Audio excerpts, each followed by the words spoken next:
PF account से अब पूरा पैसा निकाल सकेंगे। चांदी एक दिन में 10,825 महंगी। हमास की कैद से सभी 20 इजरायली बंधक रिहा। नमस्कार, धर्मेंद्र वर्मा नाम है मेरा और आप सुन रहे दर्पण का हिंदी पॉडकास्ट। आज है 14 अक्टूबर 2025, दिन मंगलवार। आज के प्रमुख इवेंट्स जिन पर आपको रखनी चाहिए नजर। राहुल गांधी चंडीगढ़ आ जाएंगे और आईपीएस वाई पूरन कुमार के परिवार से मिलेंगे। सोनम वांगचुक की रिहाई की मांग को लेकर सुप्रीम कोर्ट में सुनवाई होगी। वांगचुक की पत्नी गीतांजलि ने हेबियस कॉर्पस यानी बंदी प्रत्यक्षीकरण याचिका दायर की है। दिल्ली में 2 दिवसीय संयुक्त राष्ट्र शांति सेना सम्मेलन होगा। इसमें 32 देशों की सैन्य प्रमुख शामिल होंगे। कल की बड़ी खबर हमास से। जी हाँ, हमास ने सभी बंधक रिहा किए, 4 के शव लौटाए।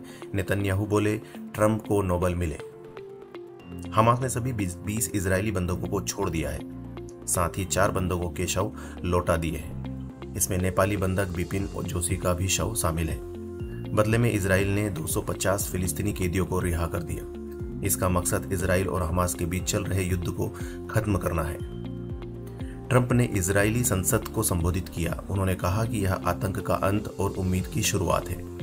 वहीं नेतन्याहू ने ट्रंप के लिए अगले साल के नोबेल प्राइज की मांग की।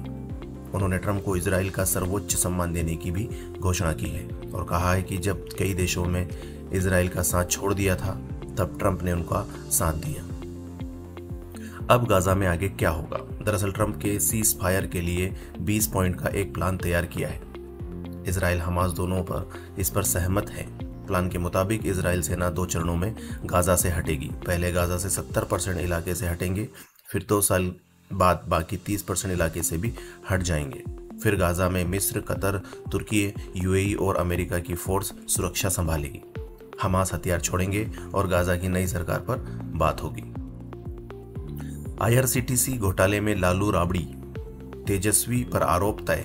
तेजस्वी बोले शाह ने 1 महीने पहले ही धमकी दी थी। दिल्ली की राउज एवेन्यू कोर्ट में लालू यादव, राबड़ी देवी और तेजस्वी यादव को आईआरसीटीसी घोटाले में आरोपी माना और मुकदमा चलाने के आदेश दिया। कोर्ट ने कहा कि टेंडर में लालू का दखल था और इसमें परिवार को फायदा हुआ। लालू और तेजस्वी ने आरोपों को झूठा बताया। तेजस्वी ने कहा कि अमित शाह ने 1 महीने पहले ही धमकी दी थी कि चुनाव लड़ने लायक नहीं छोड़ेंगे, लेकिन हम बिहारी किसी बाहरी से नहीं डरते।